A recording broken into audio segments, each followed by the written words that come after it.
Hello everybody, welcome to Red Tool House. Our YouTube channel talks about all things homesteading, and we try to implement some of those on our rural 100 acres in southern West Virginia.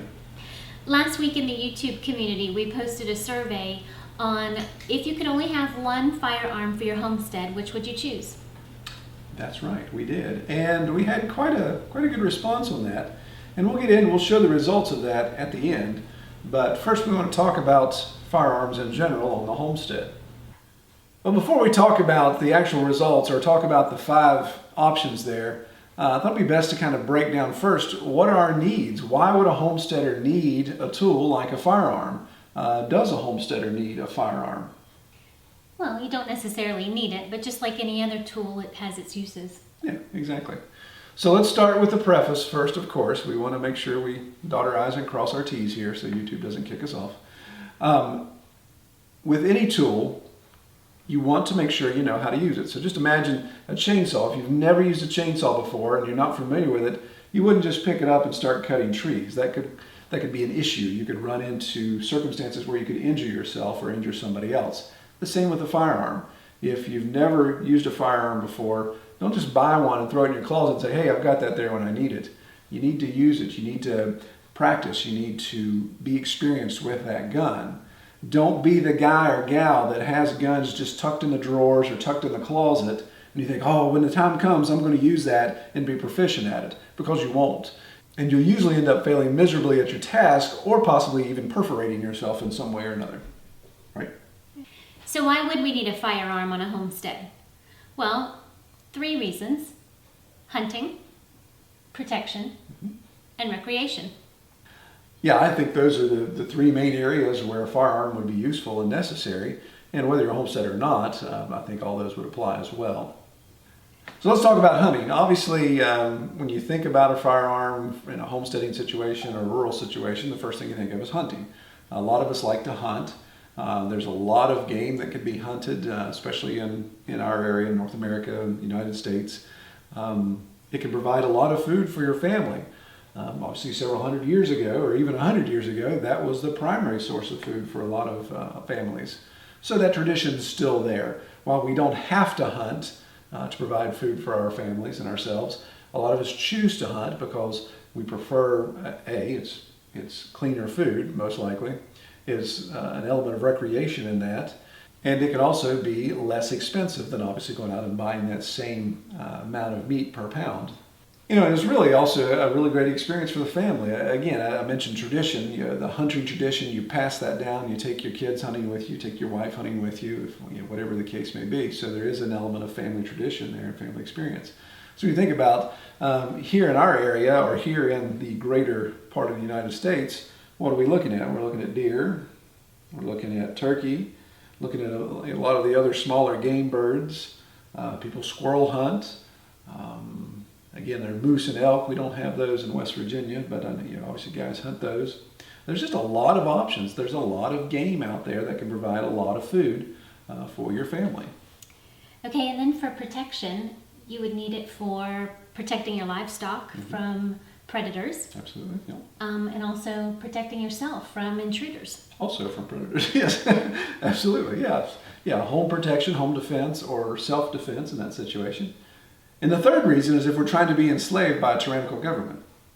Yeah, so the third option would be for recreation. So you think about firearms are fun. So target practice, shooting clays or traps, skeet shooting, then of course even competitive target practice, competitive shooting. There's a lot of fun things to be had there, and we've enjoyed the recreational elements of them immensely. Well, so let's look at the first option in our survey was a handgun. Now, obviously with handguns, there are a lot of options within that. That's a pretty broad brush with a handgun. You can have revolvers, semi-automatic, obviously a wide range of calibers, just a variety of guns, everything from a little tiny 22 auto or a 25 auto up to 500 Magnum. There's pretty extensive options there. In this example, of course, is my 9mm XDS subcompact. That's a good carry weapon. It's nice and slender, very thin frame, single stack magazine. So it conceals well on my person. I'm left-handed, so it goes over here. Conceals well on her person. Conceals well in her purse if she chose to do so. So there's a lot of nice options with a handgun. When you look at it from the standpoint, though, of the three things we talked about on the Homestead, so is it good for hunting? It definitely wouldn't be the first choice that I would choose for hunting. When it comes to protection, it is a pretty good choice. Now, you can break down protection into two different areas: personal protection and self-defense or home defense. So is this the first thing I go to if I was carrying something, I wanted to carry something concealed out and about? Absolutely, this would be the logical choice.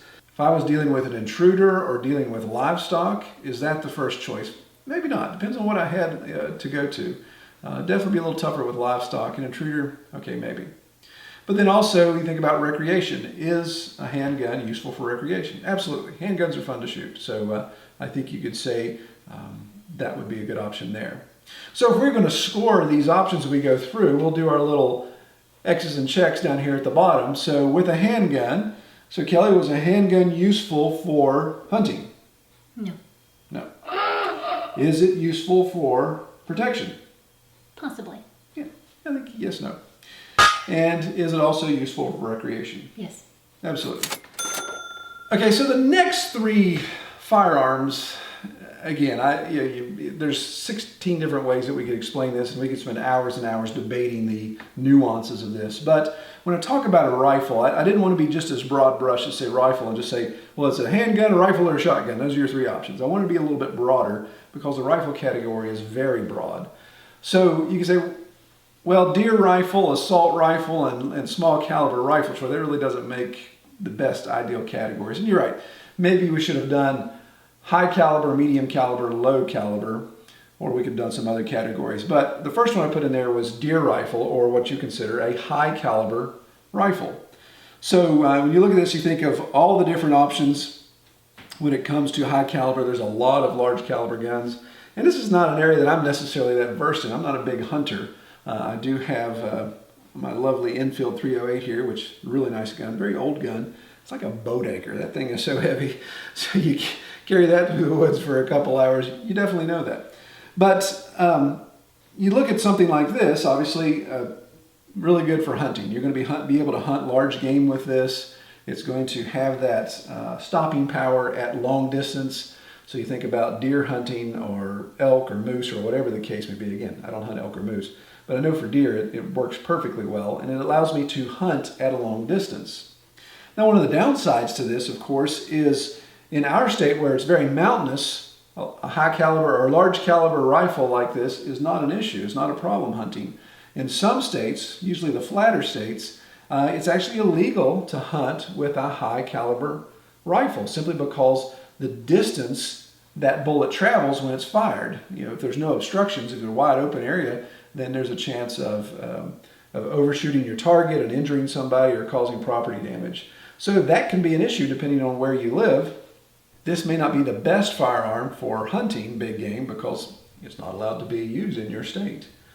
When you look at it from a standpoint of personal protection, if somebody was breaking into the house, Kelly, would this be the first thing you grab? Do you know how to operate this? I know what the heck this thing does. Yeah, it's probably not the first thing you want to grab for personal protection because it's complicated. With a bolt action, of course, you got a single shot and you got to work the bolt. Obviously, it's got optics on it, so it wouldn't be the best in a closed scenario with an intruder. You're not going to want to try to sight him in at a short distance. So it wouldn't be the best choice. Now, when you look at protecting livestock, maybe it would. If you've got a pesky coyote that's messing with your animals and you can't get close to the little sucker because he's a wily coyote, then you have the opportunity to pop him at a long range with this. So maybe it would be beneficial when it comes to livestock protection. What about recreation, Kel? Do you see much recreational use in this? Again, I don't know. I don't shoot it. I have absolutely no clue. I am totally ignorant to this subject. Now, I think... I would think any guns are fun to shoot. Well, right? sure, yeah, absolutely. I mean, and that's kind of where this falls. Like, well, yeah, everything's fun to shoot. Right. But you look at this from a recreational standpoint. If you like doing long distance, like our range that we have set up really isn't super long, so it's not the ideal situation for this. We have to go on the back of the property to shoot this and really have fun. But if you're into doing long distance shots, sniper type shots, then this would be fun to play around with. The downside of that is a 308 round is not the cheapest round in the world. So you could get to where you're spending quite a bit of money in your rounds if you're using this a lot for recreational purposes. So let's go down our grading score again here. So A, is it good for hunting kill? Yes. Absolutely. Is it good for personal protection? No. Is it good for recreational? Sure. Yeah, I think it's a maybe. Okay, so our next rifle option, what I would call a medium caliber rifle, or what some people call an assault rifle. And again, I even hated to use that term in the survey because I hate that term personally. An assault rifle doesn't make any sense. My rifle has never assaulted anyone. And it really becomes a term when somebody looks at something and thinks it's threatening. This rifle, my AR-15 here, could be considered threatening because it has a forearm, it's all black, it has a top rail. Now again, I don't have any optics on it, I don't have any special features, I don't have any laser pointers or anything like that. It's just a very basic model here. So sportsman rifle, maybe it would be the proper term. It is what it is, it's an AR-15. It has a higher capacity mag, 30. This is a 30 round mag. So maybe that's what makes people think of an assault rifle. It's funny, if I would take this mag out of here, it wouldn't look as assuming. If I had my AK-47 down here and took the 40 round mag out of it, it just looks like a very basic rifle. That banana mag really is intimidating to people, so maybe that's what it is. They think it's military-esque. A lot of misconceptions with these rifles as well is that people think they're fully automatic, and they're not. Fully automatic is obviously hold the trigger down and it sprays ammo until the mag is empty. We don't own those. We have semi-automatic, so one round for every trigger pull. Again, a lot of bad things in the news. People using this tool for death and destruction. Obviously not what I feel it's intended for. So if we look at this and say, okay, what is the value of this gun on the Homestead? Well, there's a lot of things that you can do with this rifle configuration. That's what makes these things so popular, is you can really change a lot of this. You can add certain features, you can add accessories, you can do a lot of things depending on what you want to do with that. So if you look at the first thing and say, well, is this good for hunting? Actually, it could be. It could be a very effective hunting rifle. I know some guys that hunt larger game with that. I'm not good enough to, or understand it enough to be able to hunt. I wouldn't feel comfortable hunting deer. Definitely, again, don't hunt elk or moose. So I wouldn't go that direction. But when it comes time to handling coyote or smaller game, then this could be pretty fun. So when you carry that over into protection, personal protection for the home, protecting the house. I don't think, again, if I had an intruder come into the house, I don't think I would go for my AR-15. Now, it could be very intimidating. It's one of those things, if somebody saw it, they'd be like, oh, I'm getting the heck out of here, but that should be the case with most firearms if they're pointed at you. So it may be having more of an intimidation factor. Again, protecting your livestock, fox, coyote, those type of things, very helpful. Again, if you put more stuff on it, I've got iron sights on it, so if I had some optics, maybe a red dot sight, some of those type of things, and really had it dialed in, then you could really do a good job protecting your livestock from predators at a distance. And recreation, you think this is fun? Oh yeah, this is really fun. That's what I like. That's why I have an AR-15 and an AK-47. To me, they're just really fun guns to shoot. I mean, it's just a pleasure to shoot one of these. Again, if you don't like shooting guns, then you're not going to understand. You're going to think I'm some sort of crazy gun nut. But they're just really fun to shoot. They're a great sportsman rifle. They're a great recreational tool. So let's go down our list here again, our grading scores. So would you say they're good for hunting, Kelly? No, not for us. Not for us. I'd maybe do I'd maybe put that in a checkmark/X maybe. Are they good for home defense? No. No. Yeah, maybe good for, again, Scaring livestock. Are they good for recreation? Yes. Oh yeah. So our fourth option on the survey, or the third option in our rifle category, would be a small caliber rifle. Now, small caliber rifles, when I think of a small caliber rifle, I think of something I've grown up with, and that is a .22 rifle. Tons of different options with .22s. Again, there's all kinds of different other small caliber rifles as well, but the most common is the .22. To me, this is like an over-glorified or a supercharged BB gun. because you could load this thing. You could load the mag is actually here in the butt, so you could load quite a bit of rounds in there. Some have, like your dad has that lever action that I love, so it looks like an old Winchester lever action, and it front loads. So it has a mag at the front. It's just like my BB gun when I was a kid. You just keep putting rounds in it, and man, you could just shoot all day long. So it's a really fun gun to have. But when you think about it from a homesteading perspective, this is a very good all-purpose gun, and I would say this comes close to being the one.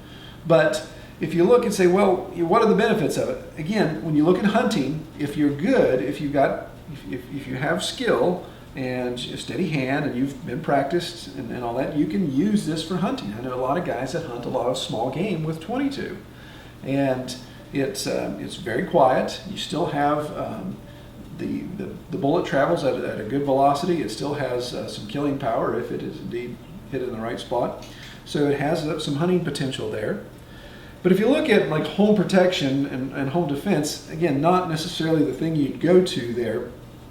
Again, dealing with an intruder, I wouldn't necessarily go to this gun. I wouldn't recommend Kelly going for this gun if she had to ward off an intruder. So when it comes to livestock protection as well, a well-placed shot, again, small caliber round here, so a well-placed shot could take care of a predator, knock down a predator. If you're thinking maybe a raccoon or a possum's about to get your chickens, then this maybe would take care of that critter. And again, even fox, coyote, those type of things, a well-placed shot could take care of it. Recreationally, the thing I like about a 22 when it comes to recreation is they are fun to shoot, but the big thing is there's not a lot of fatigue in this gun. If you shot 500 rounds of the AR-15, I'm going to feel it right here. Being left-handed, I'm going to feel it right here. You're just going to feel it. You're going to be sore there because of the recoil. With a 22, again, very little recoil, so it's just a real pleasure to shoot. You can shoot quite a few rounds and not be fatigued in that situation. And then, of course, along with that, ammunition is very inexpensive for 22s. So, yeah, pretty good option there when it comes to recreation. So if we look at our grading score again, so is it good for hunting? Yes. Yeah, I would say yes.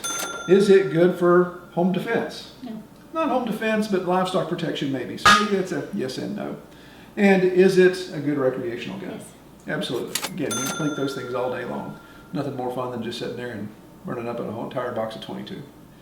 Well, so our last option on our survey was the shotgun. And of course, there's an incredible variety of shotgun options out there. I laid two out simply because the second one is Kelly's, and that's her favorite gun. Mm-hmm. You like that, don't you? I do. It's pretty. It is pretty. It even has pink sights on it. So, with the shotgun, of course, wide variety in options, frame configurations, finishes, all those type of things, and also in the size or the gauge. Obviously, we're not talking caliber here; we're talking gauge. So different size ammunition. This is a 12 gauge pump here, and this is Kelly's 410 pump. So big difference in gauge there. If I had the ammo here, you'd see the size difference there. But it's a very versatile firearm.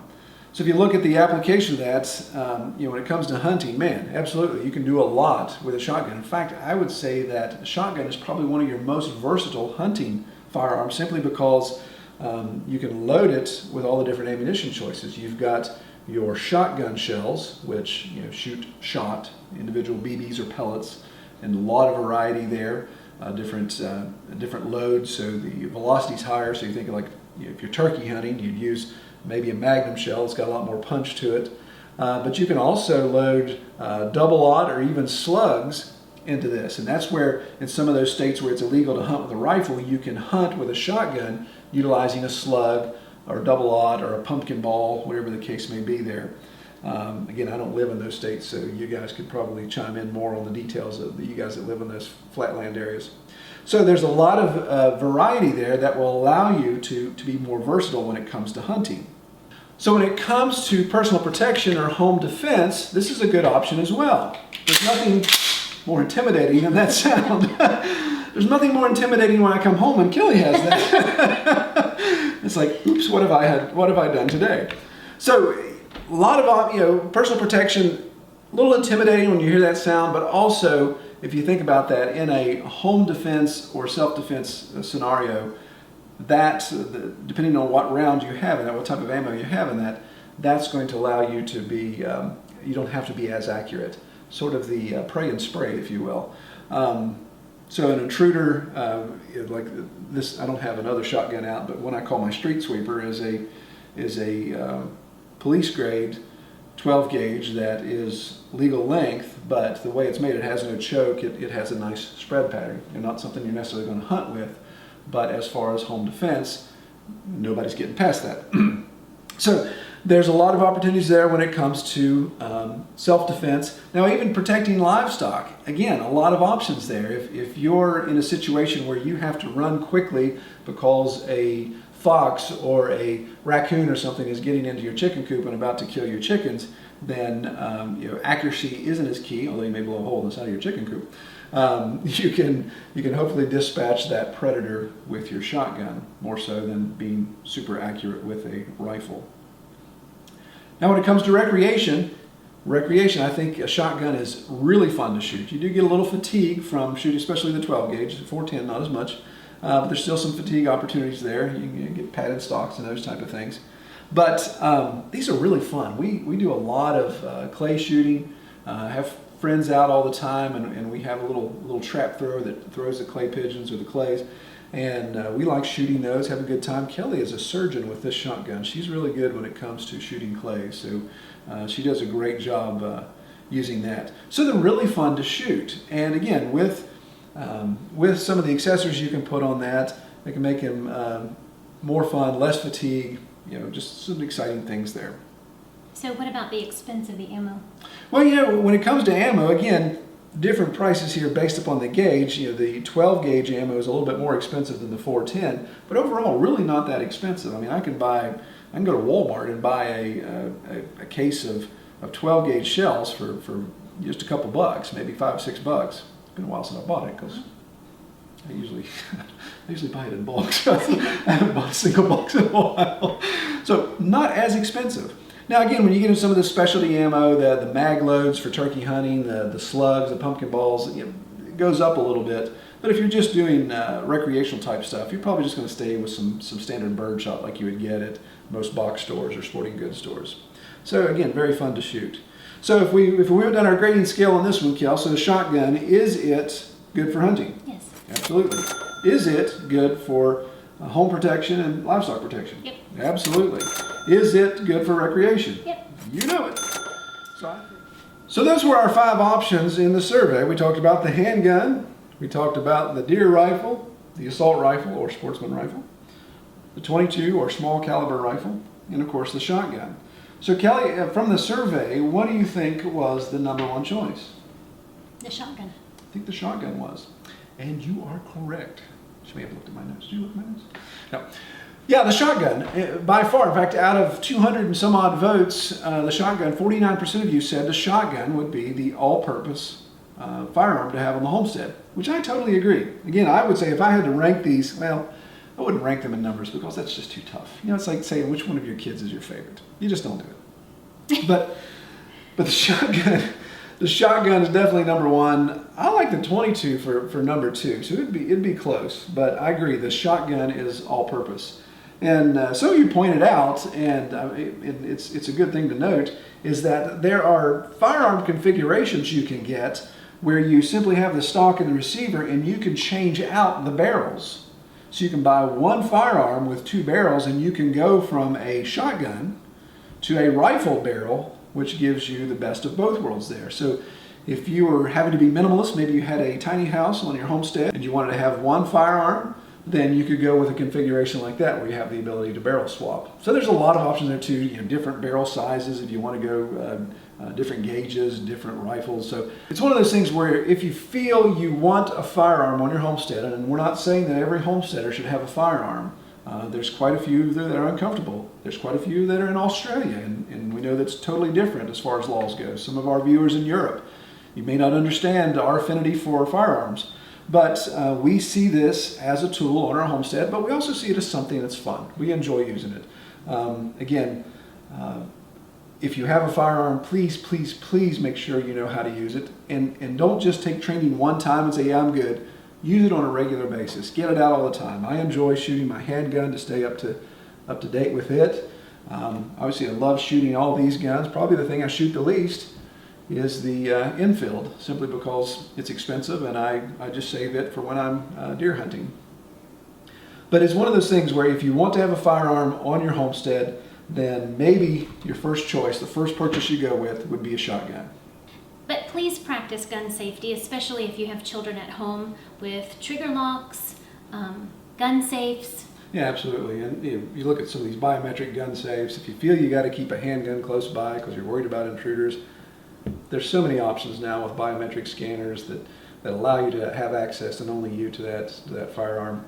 But also teach your children firearm safety. When I was a kid, Dad always had us using firearms, so we knew. And we don't go in the room, even though we know Dad's got one in the drawer in his bedroom, we don't go in there and jack around with it and mess with it and end up blowing a toe off or blowing our face off, because we already had that respect for it. We were trained. We knew how to use it. And again, it's unfortunate that this has become such a controversial topic now. 100 years ago, everybody did. When you and I were in high school, we were in a rural high school together, you saw these in the back windows of people's trucks all the time. It wasn't an issue. Now it's a huge issue, and it's a shame. It really is.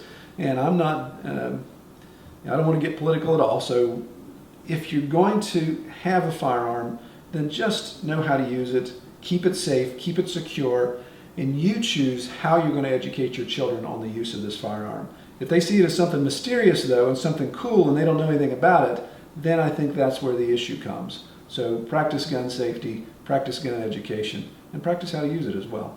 Well, if you like this video, give us a thumbs up. Be sure to subscribe if you haven't, and check us out at redtoolhouse.com. That's it. All right, take care, everybody.